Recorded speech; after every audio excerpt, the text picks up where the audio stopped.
সম্মানিত বন্ধুরা, আজ আপনাদের সাথে ছোট একটা টিপস নিয়ে আলোচনা করতে চাইছি।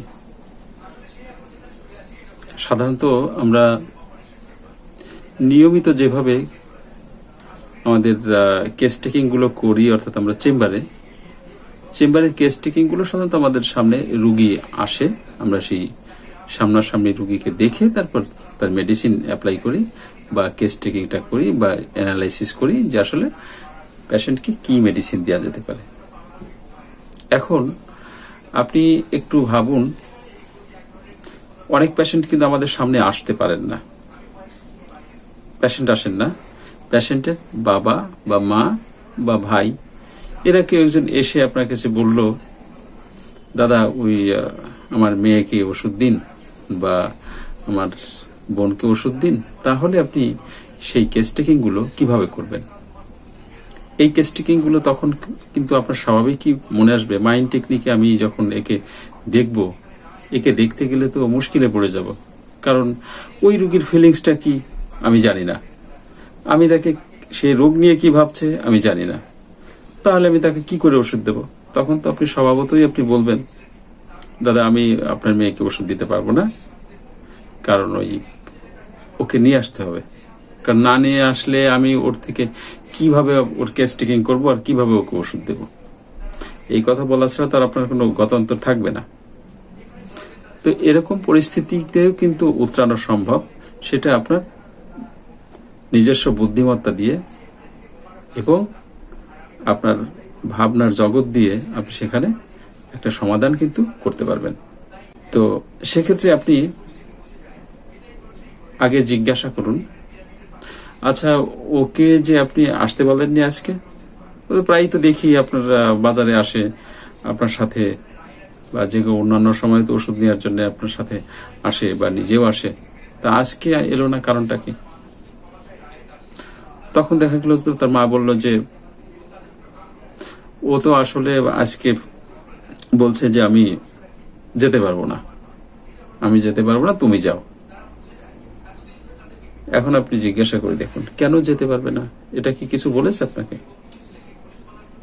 না, সেরকম তো কিছু বলেনি, তবে ওকে দেখলাম ও আর বুকটা চেপে ধরে কাশি দিচ্ছে।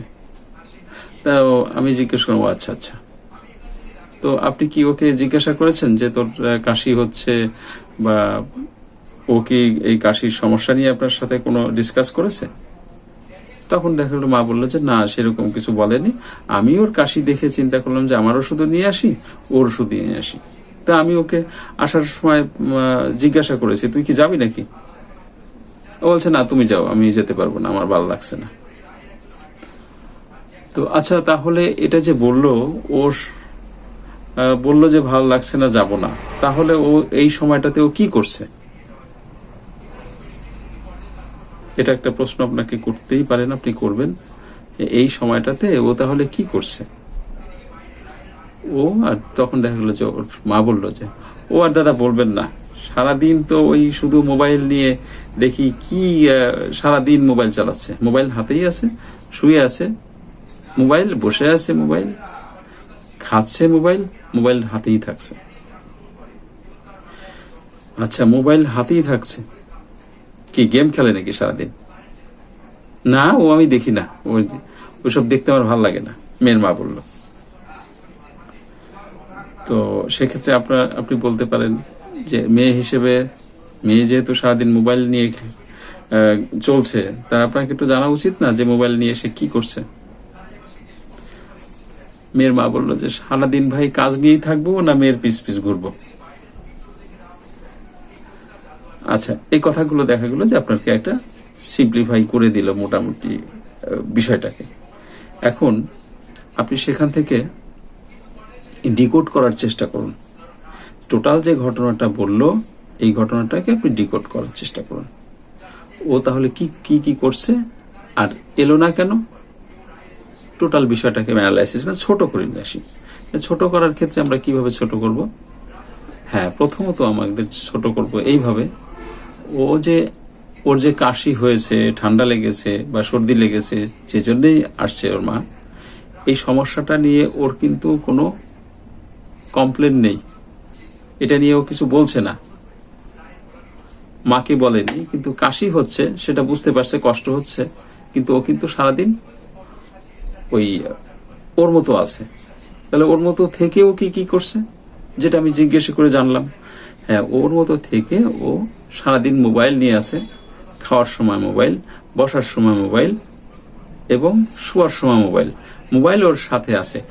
মোবাইলে সে কি করছে সেটা কিন্তু আমরা জানি না, কিন্তু মোবাইল নিয়ে যে ঘাটাঘাটি করছে সেটা মা দেখেছে, তার মা দেখেছে। তাহলে আমরা এই কটা জায়গাকে সহজই করে নিয়ে আমরা মেডিসিনের দিকে কিন্তু এগোতে পারি। তো তাহলে আমরা সেখান থেকে কি নিতে পারি? প্রথম আমরা ভাবতে পারি তার যে প্রবলেমটা ছিল সেই প্রবলেমটা সে বলছে না, তাহলে আমরা নিয়ে নিলাম ইনডিফারেন্স কমপ্লেন ডাজ নট। আচ্ছা, ইনডিফারেন্স কমপ্লেন ডাজ নট, আমি রুব্রিক্সগুলো খুঁজছি, রুব্রিক্সগুলো আপনাদের দেব। ইনডিফারেন্স, কারণ এইগুলো তো ভাবতে হবে, এগুলো না ভাবলে কিন্তু আপনার ইমাজিন পাওয়ার বাড়বে না। ইমাজিন পাওয়ার বাড়লে আপনি রুগীকে যে কোনো অবস্থাতে আপনি কিন্তু দেখতে পারবেন। ইনডিফারেন্স কমপ্লেন ডাজ নট, কেন কমপ্লেন ডাজ নট? কারণ রোগ নিয়ে সে কিন্তু কিছুই বলছে না, মা তাকে দেখে তবেই বলল যে তোর ওষুধ কি নিয়ে আসবো? হ্যাঁ নিয়ে এসো, বিষয়টা এই, এবং সে বলছে আমি যেতে পারবো না। আচ্ছা, এই কথা তো বললো, কেন যেতে পারবে না মা জিজ্ঞেস করেনি, আর মেয়েও তাকে বলেনি। তো আমরা নিলাম ইনডিফারেন্স কমপ্লেন ডাজ নট। আর এই যে মোবাইল নিয়ে সারাদিন থাকছে, আচ্ছা একটা ব্যক্তি মোবাইল নিয়ে মোবাইলে আসক্তি বা কোনো কিছুর উপরে যদি এনগেজ থাকে, সেটাকে আমরা কোন হিসাবে ধরতে পারি? আমরা কিন্তু দুটো দিক দিয়ে দেখতে পারি। এক হলো যদি দেখি যে সে মোবাইলে গান শুনছে, তাহলে আমরা সেখান থেকে নিতে পারি অ্যামুজমেন্ট ডিজায়ার পর। আরেকটা নিতে পারি কি, যদি গেম খেলে তাহলে আমরা সেখান থেকে প্লেফুল নিতে পারি, প্লেফুল নিলাম। আর ইনডিফারেন্স কমপ্লেন ডাজ নট, তার প্রবলেম নিয়ে সে তার মার কাছে কিছু বলেনি বা নিজেও কখনো বলেনি যে আমার এই প্রবলেম আছে, তুমি এই প্রবলেমটাকে দিয়ে ওষুধ নিয়ে আসো, সেটাও কিন্তু বলেনি। সুতরাং আমি এখানে নেব হলো, আমরা শুধু এখান থেকে নেব প্লেফুল আর ইনডিফারেন্স কমপ্লেন ডাজ নট। এখন একটা টিপস দিয়ে আমি কিন্তু মেডিসিন এসে গেল কি, পড়ো, ইনডিফারেন্স কমপ্লেন ডাজ নট আর প্লেফুল। সেক্ষেত্রে আমরা এখানে পড়ো নেব। কিন্তু এই একই পেশেন্ট যদি আপনার কাছে এইভাবে প্রকাশ করত যে মা আমি এখন খেলছি, আমি এখন বা গান শুনছি, আমি এখন যেতে পারবো না, তুমি যাও, তুমি যাচ্ছ, তোমার ওষুধ নিয়ে এসো, আমারটাও নিয়ে এসো, তাহলে কিন্তু আমরা এখান থেকে নিতে পারতাম কি এখান থেকে আমরা নিতে পারতাম, তখন আর আমাদের কিন্তু ইনডিফারেন্স কমপ্লেন ডাজ নটের দরকার নেই, প্লেফুলের দরকার নেই। আমরা নেব হলো এখানে delusion charmed and can not break the spell, অর্থাৎ ও যে চার্মডে আছে, অর্থাৎ গেম খেলছে, সেই গেম খেলা থেকে কিন্তু ও বেরোতে চাইছে না, বেরোতে পারছেও না, বেরোতে চাইছে না বা নিজেও পারছে না। কেন পারছে না? গেমে যে একবার ঢুকে যায় সে কিন্তু বাহ্যিক সমস্ত কিছু ভুলে যায়, তার কন্টিনিউয়াসলি ওই চার্মডে তার থাকতেই হয়। তার কেন থাকতেই হয়? তাকে থাকতে বাধ্য করে গেম। কিসের জন্য বাধ্য করে? আর বাধ্য করা বলতে চাইছি যে পেশেন্ট বাধ্য হয়, পজেসড হয়ে যায়, অর্থাৎ ওইখানে সে একেবারে একীভূত হয়ে যায়, পজেসড হয়ে যায়। তার ভেতরে কাজ করে কোনটা? এই তো এইটুকুন, এই স্কোরটা উঠেই আমি শেষ করেই তারপর যাব, মানে স্কোর, গেমের স্কোরটা আরো বেশি মানে তোলার জন্য সে কিন্তু ব্যস্ত থাকে। স্কোর শেষ হলে তবেই তার গেম শেষ হবে। এই জন্যে ইচ্ছা থাকা সত্ত্বেও কিন্তু সেখান থেকে বেরোনো সম্ভব হয় না। তাই হলে আমরা নেব delusion charmed and can not break the spell. আর আরেকটা কি নেব? ফ্রিভোলাস। কেন ফ্রিভোলাস? কারণ তার সমস্যা হয়েছে, সেই সমস্যাটার জন্য তার ওষুধ খাওয়া উচিত, তার এখানে অ্যাক্টিভ থাকা উচিত। তার যেহেতু ঠান্ডা কাশি লেগেছে, এই সময়ে ঠান্ডা কাশিটা কোন ধরনের পর্যায়ে পৌঁছাতে পারে সেটা কিন্তু অধিকাংশ লোকই জানেন, বা সবার ভিতরে একটা ভীতি কাজ করছে। কিন্তু এর ক্ষেত্রে কি ভীতি আছে?